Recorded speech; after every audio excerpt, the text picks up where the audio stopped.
Днес ще засегна една от, може би, най-интересните теми. Това е живота след смъртта, какво става след смъртта.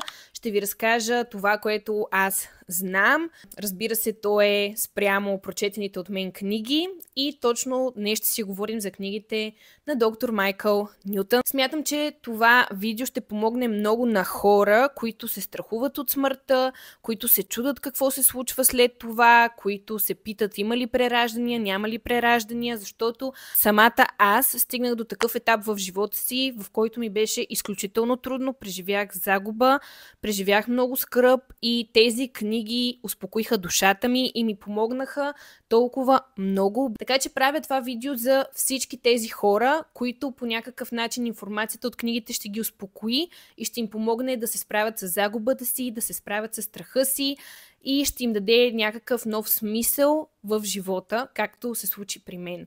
Така, книгите, които аз прочетох и защо ги прочетох, аз преминах през един много тежък момент. Винаги съм имала огромен страх от смъртта. Знам, че някои хора нямат, други като мен имат, но при мен този страх е бил огромен. Също така аз съм загубила майка си. В случая преди 2 години загубих още един мой близък човек и тогава изпаднах в една дупка, в която, разбира се, беше породена от скръбта, от страха. Запитах се, това ли е, защо това се случва, защо животът е толкова гаден, наистина ли живеем само за да умрем, наистина ли живеем само заради това, значи животът е супер гаден, какъв е смисълът тогава, и започнах да си задам такива едни много страшни въпроси, които просто не спираха при мен и те ми бяха основна тема, продължение на месеци. Не можех да спя, изпадах в паника атаки, разбира се, тогава започнах да посещавам психотерапевт, но все пак душата ми не беше спокойна, не се чувствах спокойна и ми трябваше нещо, някаква информация или нещо, което да ми помогне да се върна към нормалния ми живот, защото аз тогава не живеех. Аз прекарвах цялото време в това да се страхувам, в това да се притеснявам, в някакви мисли, които бяха изключително неприятни. Изпаднах в много тежка психологическа дупка, така да се каже. Тогава съвсем случайно, защото аз много обичам да чета книги и намирам много от информацията, която ме интересува в тях. Най-случайно аз и бях на йога и тогава йога учителя каза: прочетете Пътя на душите на Майкъл Нютън. И аз тогава го запомних това нещо и тази книга, съответно, понеже я намерих в Storytel, започнах да я слушам. И отначало, понеже тогава беше, може би, няколко седмици след загубата, която преживях, изведнъж супер много се оплаших, защото книгата, наистина, хората, които я четат, ако не са в много стабилно психологическо състояние, тя е доста тежка, бих казала, за такива хора, защото те много лично преживяват нещата и нормално. Така че бих казала, че самото четене на книгата по-скоро ми беше трудно, по-скоро ми беше плашещо, но понеже информацията беше толкова различна, толкова нова за мен, затова и психиката ми по този начин реагира. Към днешна дата аз толкова много се радвам, че съм прочела тези книги, защото тази информация, която тогава толкова много ме плашеше, сега ми помага да живея спокойно, да живея в мир със себе си. Майкъл Нютън, кой е той и как той се здобива с тази информация, какво се случва между животите.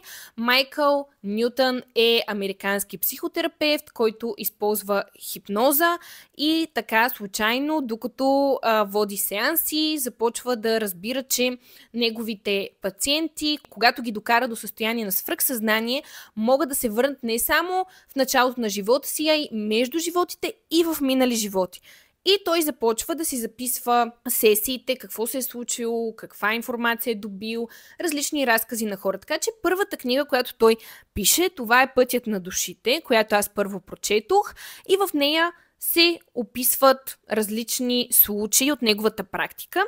Аз съм извадила основните въпроси, на които книгите са ми отговорили, които аз съм си задавала, които не съм могла да спя и съм търсила отчаяно някакъв отговор. Така че аз съм си извадила основните въпроси, които лично мен ме интересуват и съответно отговорите от книгите и се надявам те да ви бъдат полезни по някакъв начин. Разбира се, ако имате още въпроси и ви стане интересно, може да прочетете самите книги. Първия най-важен въпрос е какво се случва след като човек умре. Точно след като умре, какво се случва с душата му. Защото е ясно, че телесните му процеси започват да се забавят, да спират с течение на времето, на какво се случва с душата.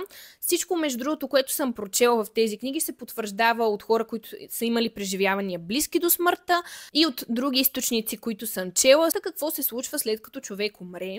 Душата му, разбира се, излиза от тялото, тя започва да вижда, да се гледа отгоре. Това се случва с тялото. Интересното е тук, че аз винаги съм си мислила, добре, на мен няма ли да ми е супер гадно, че съм умряла, няма ли да се опитам да вляза вътре в себе си и да се опитам пак да заживея, но това, което се случва вече, когато наистина ти дойде времето, е, че душата, когато излезне, може да е оплашена от начало, да се чувства объркана какво се е случило, но получава помощ в повечето случаи и това, което аз съм се натъкнала, примерно, когато моята майка умираше, когато баба ми умираше, е, че майка ми и баба ми тогава започнаха малко преди смъртта си, часове, няколко дни преди това, да почнат да повтарят майко, майко, вземи ме. Нали? И обяснението на учените е, че това са халюцинации. Може би.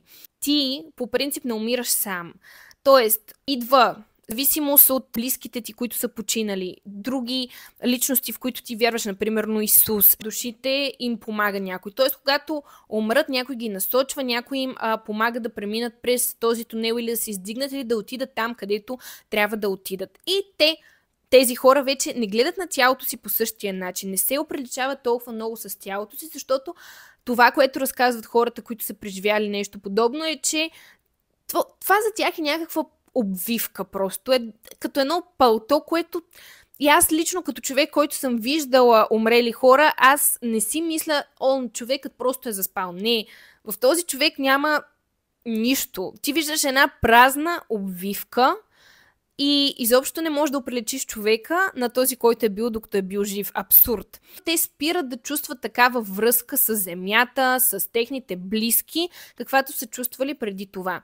И след като те вече почват да се издигат, да преминават където трябва, някои души може би стигат сами до там. Не всички души умират в нечие присъствие, защото по-напредналите души те знаят къде да отидат, по-бързо могат да се ориентират, да се върнат. Други им трябва повече помощ и напътствия. Съответно, не всички души им помага някой. Обикновено, когато човек е изключително изморен от живота си, защото някои хора са имали супер изтощителен и тежък живот и това, което съществува в горния свят, има душ. Ти седиш под душа, за да се изчистиш от миналия си живот, от всички болки, от всички неща, които си преживял и този душ с какво те залива, не е с вода, ами с любов. Съответно, защото тук през цялата книга ще става въпрос за това, че горното пространство е пълно с любов. Тук на земята няма такава любов и съответно ти седиш колкото време ти е необходимо да ти се възстанови душата под този душ на любовта, който ти помага да се почувстваш обичан, цялостен у дома, за разлика от земята. И съответно вече, когато свърши, много е трудно да се говори линейно, защото вече когато ти в горния свят няма това линейно време, ами някои неща могат да се случват и едновременно.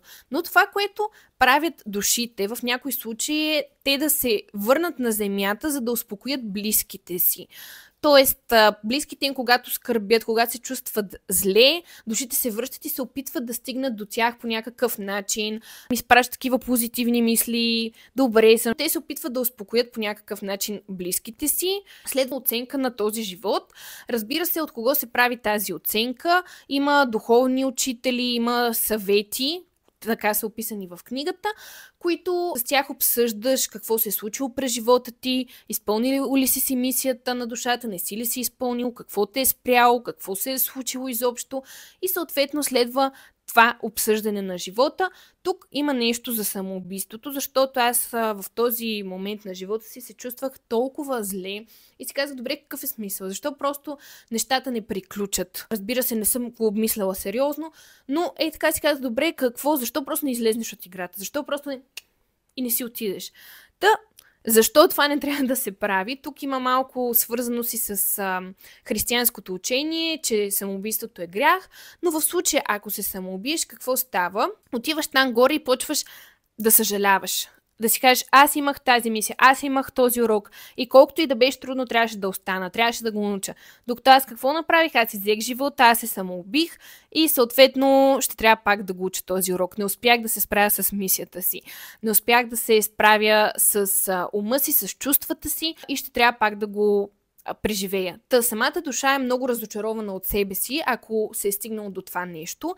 Така че аз, след като го научих това, почнах да мисля нещата по съвсем различен начин и си казах, Петя, няма да се предаш. Петя, просто няма да се предаш, ще станеш, ще продължиш напред. Така че тази информация лично мен много ме успокои и ми помогна да продължа напред. Та оттам насетне, след като се обсъди живота, какво се е случило, какво не се е случило, ти се връщаш при духовното си семейство. Това е твоята духовна група. Вече различните хора описват духовния свят по различен начин. Някои го описват там, където отиваш, като дом, други като храм, трети като училище и в училището просто има класни стаи и хората, които са ти от духовната група са твои съученици, твои приятели. Всички хора го описват по различен начин и не може да се каже защо го описват по различен начин. Дали защото в този живот те го свързват с училището, което са били, или с някакъв храм, нещо, което са посещавали, или пък наистина няма никакво значение какво. Горе се променя според твоите виждания. Не е ясно, но хората го описват по различен начин. Въпреки това, нещата са общи, нещата са сходни. И оттам автора Майкъл Нютън извлича общите моменти от тези разкази. Ти си отиваш, виждаш си класа, чувстваш се толкова добре сред тези души. Това в задгробния живот, душата ти също има индивидуалност. Нали, аз в задгробния живот може би няма да съм Петя, ще имам някакво друго име, но интересното е, че ти пак като душа имаш индивидуалност. Тоест, може да имам някакви характеристики, да съм по-забавна или по-сериозна или нещо друго, но чисто като душа, която е преживяла различни животи, аз имам някаква индивидуалност. Аз си партнирам с хората от моята духовна група, не е задължително, но те могат да се преродат с мен, да са ми в този живот майка, баща, син, партньор, приятели. Обаче ние си помагаме по някакъв начин, за да израснем като група, като колектив и да минем на следващо ниво. Така че ние се развиваме и там живеем по групи. Това е много интересно, не сме самотни, всеки си има някаква група, което мен много ме зарадва. Просто много ме зарадва, че има такова нещо и че няма да съм сама и че имам толкова любов и подкрепа. И тук идва въпроса, добре, окей, как са се развили тези души, откъде идват, как се създават? Това, което се казва в книгата е, че източника ги създава. Има новородени души. Откъде идват, не е много ясно, но се раждат души и почват да живеят различни животи и съответно да израстват и да учат уроци. Много интересно, че в отвъдното там всичко е ясно, може би. Душата има неограничено знание, но за да го реализира и трябва опит. Тоест, за да го знае наистина и да еволюира самата душа, тя трябва да дойде на Земята или в друг свят, за да може да научи тези уроци и самата душа да еволюира. Само с някакво знание не става. Затова душите избират да дойдат и да еволюират, да научат някои неща, да преживеят трудности, да преживеят предизвикателства с цел да си научат урока и да еволюират. Не еволюират обаче. Тук имаше един разказ на една жена, която обясни, може би, това, което на мен ми е останало в съзнанието, най-точно какво се случва. Нали, самата душа ни е ясно на къде отива, но тя разказа, че е като един влак. Някои са по-назад във влака, други са по-напред. Обаче всички отиват към Бог, отиват към източника. Всеки му е гарантирано, че ще стигне до там, но с различно темпо. До каква степен имаме свободна воля? И се оказва, че свободната воля е най-важното нещо, защото ако една душа не е готова да си научи урока, ако една душа прави грешки в този живот, в следващия живот, тя има право да ги прави. Просто докато не й дойде, докато тя сама не иска да се развие, никой не може да я накара.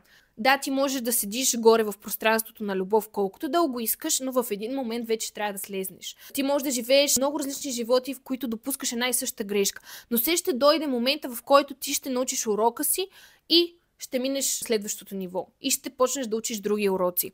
Просто обаче всичко е въпрос на лична воля. Това мене толкова много ме впечатли и си казал, добре, окей, значи всички предизвикателства, които аз преживявам тук, душата си ги избрала, душата ги иска, за да се развие. Просто ми даде една по-голяма перспектива на това, защо преживявам трудности, защо трябва да се боря, защо трябва да продължавам, че нищо не е безмислено, че има смисъл.